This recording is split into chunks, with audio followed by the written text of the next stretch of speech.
اب وہ اسی شخص کے ساتھ تھی جس نے شہریز کی انگلی کاٹ دی تھی، اس لیے صبرین خود سے کافی نالاں تھی۔ شہزام خاموشی سے اسے دیکھتا رہا اور پھر آہستہ آہستہ کم بولنے لگا۔ حالانکہ وہ اور صبرین دوبارہ ایک ساتھ آ چکے تھے، لیکن وہ جانتا تھا کہ کچھ زخم کبھی نہیں بھر سکتے۔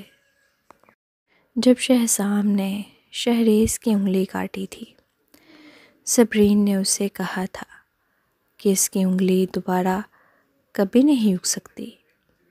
اس کے باوجود شہزام نے پھر بھی اسے کاٹ دیا تھا۔ وہ چاہے میرا کے ہاتھوں بے وقوف بنا ہو، لیکن جب بھی وہ اس واقعے پر غور کرتا، اسے محسوس ہوتا کہ وہ اس کا ذمہ دار تھا۔ سوری فیملی ولا، آدھی رات کا وقت تھا، مگر شہزام ابھی تک جاگ رہا تھا۔ وہ بہت دیر تک کھڑکی کے پاس کھڑا رہا۔ آخرکار اس نے چاقو اٹھایا اور اپنی ایک انگلی زور سے کاٹ دی۔ آدھی رات میں تنویر کو ایمرجنسی کال موصول ہوئی تو وہ فوراً اسپتال پہنچا۔ جب ڈاکٹر نے شہزام کے زخم پر پٹی باندھی تو تنویر نے اس کے ہاتھ کو دیکھا جہاں سے ایک انگلی غائب تھی۔ اس کی آنکھوں میں ایک گہری سختی ابھری۔ شہزام، تم مکمل پاگل ہو چکے ہو۔ یہ صرف ایک انگلی ہے، پورا ہاتھ نہیں۔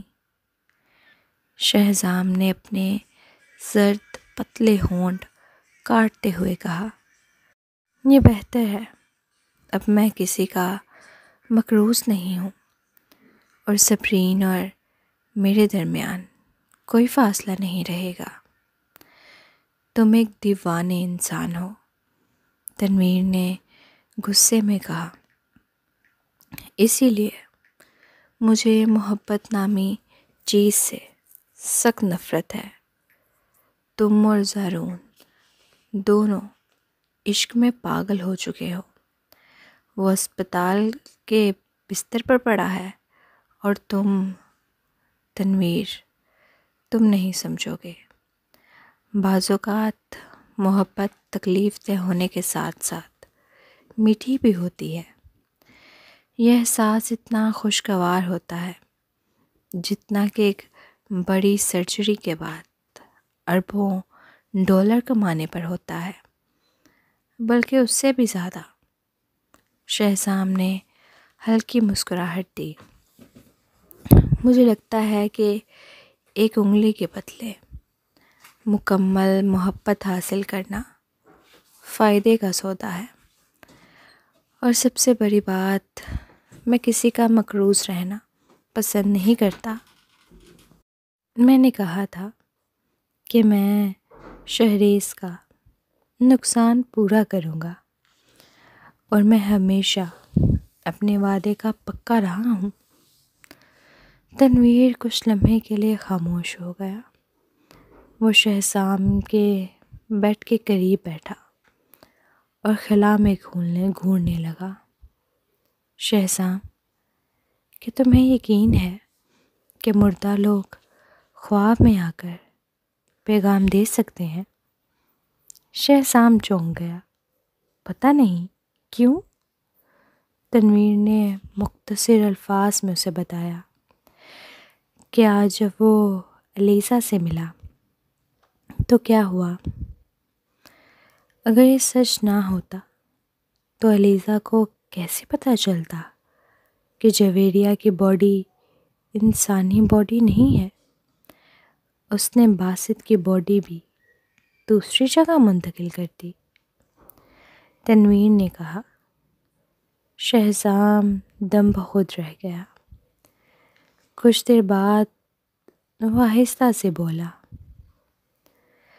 دنیا میں ہر طرح کے عجیب و غریب واقعات ہوتے ہیں، لیکن اگر رانیہ واقعی مر چکی ہے تو ہو سکتا ہے کہ ایلیزا کی باتیں سچ ہوں۔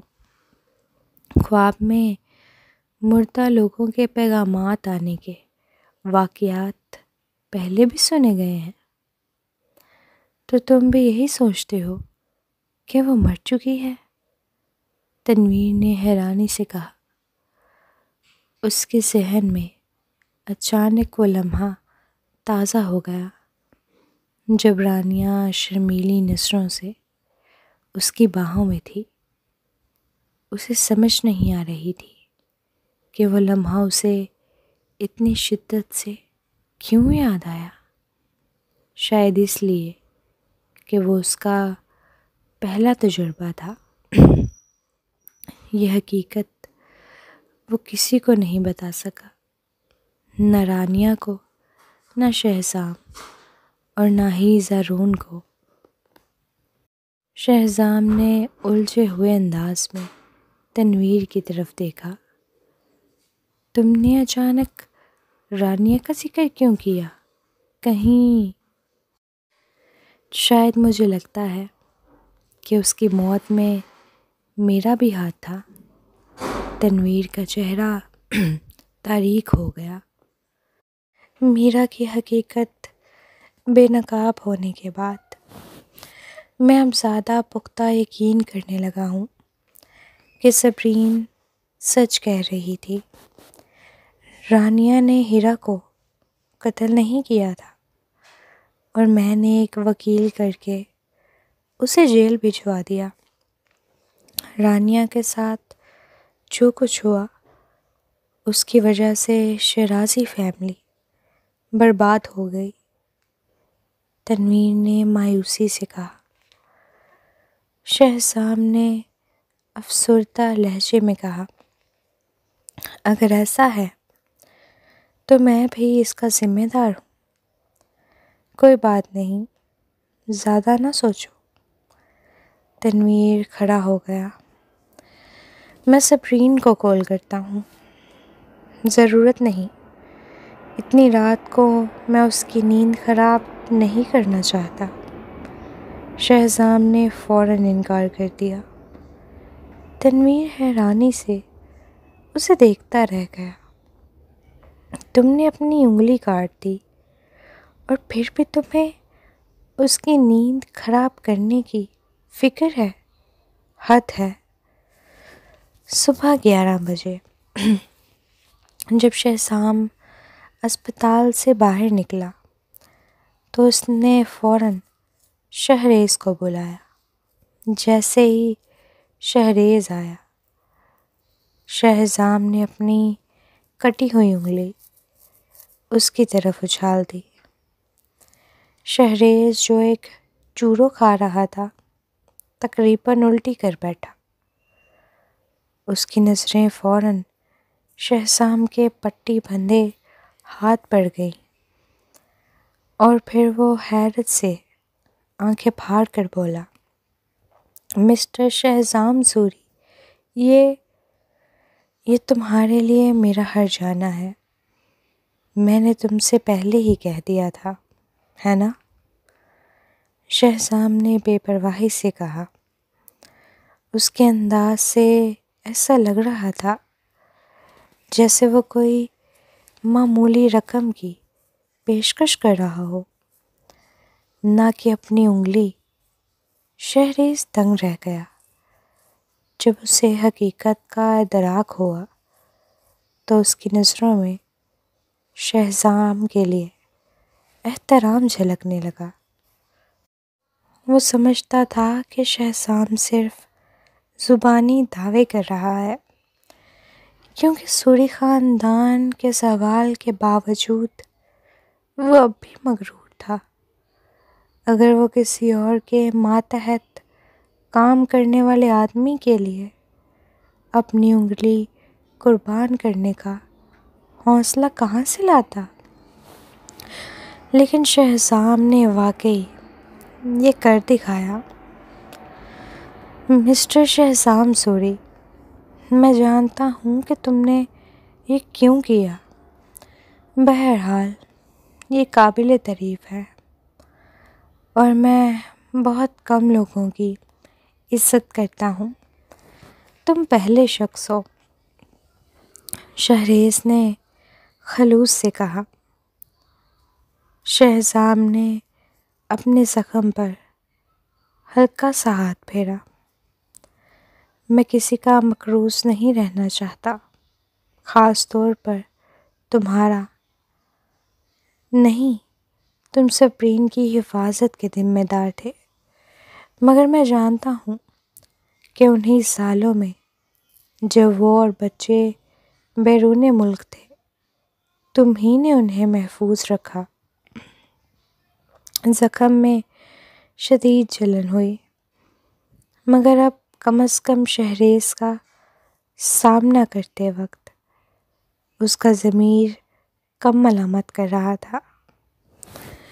شہریز نے ہلکے سے بھویں اچکائیں۔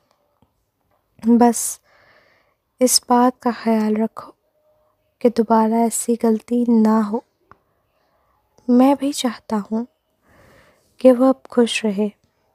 آخرکار مجھے لگتا ہے کہ اس کی زندگی نے اسے بے حد تھکا دیا ہے۔ یہ کہہ کر شہریز نے شہزام کی کٹی ہوئی انگلی اسے واپس اچھال دی۔ یہ اپنے پاس رکھو، مجھے دوسروں کی انگلیاں جمع کرنے کا کوئی شوق نہیں۔ وہ بے نیازی سے بولا اور سیدھا ایسے کارپوریشن کی طرف روانہ ہو گیا۔ ایسے کارپوریشن۔ سپرین ایک میٹنگ سے باہر نکلی تو اس نے شہریز کو دیوار سے ٹیک لگائے، جیبوں میں ہاتھ ڈالے کھڑے دیکھا۔ اس کے پرسکون چہرے کو دیکھ کر گزرنے والی خواتین مڑ مڑ کر اسے دیکھ رہی تھی۔ تم اور عاصم اتنے ہینڈسم ہو، مگر تم دونوں کو کوئی لڑکی پسند ہی نہیں آتی، سپرین نے ہنستے ہوئے کہا۔ کوئی تعجب نہیں کہ نیٹیزنز کہتے ہیں کہ عورت کے لیے مرد کو حاصل کرنا آسان نہیں۔ نہ صرف خواتین ایک دوسرے کی حریف ہوتی ہیں، بلکہ مرد بھی۔ وہ مزاحیہ انداز میں بولی۔ اگر تم واقعی ان عورتوں کے لیے دکھی ہو تو ان کے مسئلے کا حل نکال سکتی ہو۔ شہزام کو ان کے ساتھ بانٹ لو۔ شہریز نے شرارت سے کہا۔ سپرین نے آنکھیں گھمائیں۔ میں تیار ہوں، لیکن مجھے نہیں لگتا کہ وہ مانے گا۔ شہریز نے بغور اسے دیکھا، پھر اچانک پوچھا، تمہیں اس بارے میں نہیں پتا؟ کس بارے میں؟ سپرین نے حیرانی سے پوچھا۔ تو اس نے تمہیں اب تک نہیں بتایا؟ شہریز کو احساس ہوا کہ سپرین بے خبر ہے۔ کیا؟ سپرین کے ذہن میں فوراً شک پیدا ہوا اور اس کا چہرہ سخت ہو گیا۔ کیا شہزام مجھ سے دوبارہ بے وفائی کر رہا ہے؟ دوبارہ؟ شہریز نے اسے گھورا۔ پہلے بھی وہ میرا کے ہاتھوں ہپنوٹائز تھا، اس لیے تکنیکی طور پر اس نے دھوکہ نہیں دیا تھا۔ شہریز کا شہزام کی حمایت کرنا ایک نایاب بات تھی۔ سپرین کو یوں محسوس ہوا جیسے سورج مغرب سے نکل آیا ہو۔ تم شہزام کی حمایت کر رہے ہو؟ تم تو اسے ناپسند کرتے تھے۔ میں چھوٹے دل والا نہیں ہوں، شہریز نے نرم لہجے میں کہا، اور سب سے بڑھ کر اس نے اپنی غلطی کا ازالہ کر دیا ہے۔ صبرین الجھن میں پڑ گئی۔ پھر شہریز نے اپنا ہاتھ اٹھایا جہاں سے ایک انگلی غائب تھی۔ آج صبح شہزام نے اپنی ایک انگلی مجھے واپس کر دی، وہ انگلی اسی کی تھی۔ صبرین ساکت رہ گئی۔ اس کے دماغ میں ایک شور سا پیدا ہوا اور اسے حقیقت کا اندازہ ہونے میں کچھ لمحے لگے۔ اس نے اپنی انگلی کاٹ دی، شہریز نے عام سے انداز میں کہا۔ کل رات تم نے اس سے کیا کہا تھا؟ میں حیران ہوں کہ اس نے یہ فیصلہ اچانک کیوں کیا۔